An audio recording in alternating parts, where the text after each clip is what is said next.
สาวเบศบใส่เรื่องบ่จริงดอกอายอย่าหาเรื่องใส่ให้น้องเสียควันรถเถื่อแข็งได้มีลักใส่หมายไว้ให้กันวา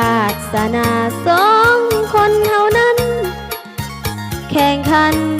เอายังเทียบใส่ทำใจให้ดีถึงจะมีคนแซงตัดหน้านั้นบ่เป็นปัญหารวยล้นฟ้าน้องบ่สนใจ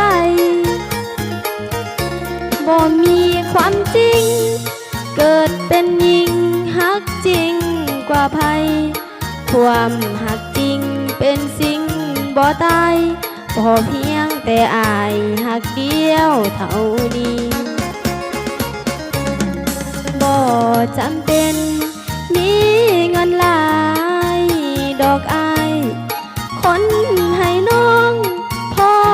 ใส่ห่างสันใดน้องก็จะขี่หนุ่มรถจากข้างอายจะยังความฮักน้องมีเพียงนำใจซื่อสัตย์พักดี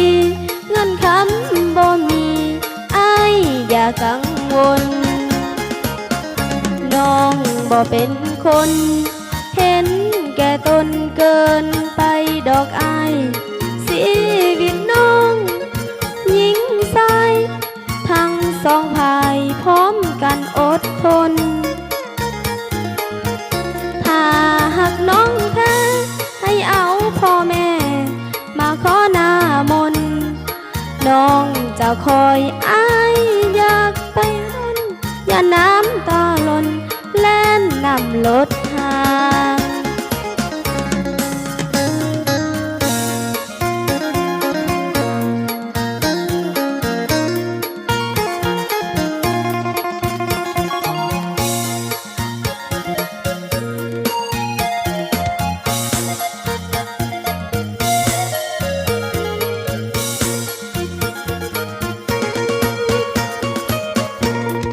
บ่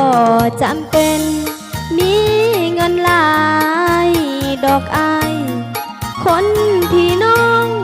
พอใส่ห่างสำใดน้องก็จะขี่หนุ่มรถจากข้างอายอย่ายังความฮักน้องมีเพียงนำใจซื่อสัตย์พักดีเงินคำบ่มีอายอย่ากังวลน้องบ่เป็นคนเห็นแก่ตนเกินไปดอกอายชีวิตคู่หญิงชายทั้งสองภายพร้อมกันอดทน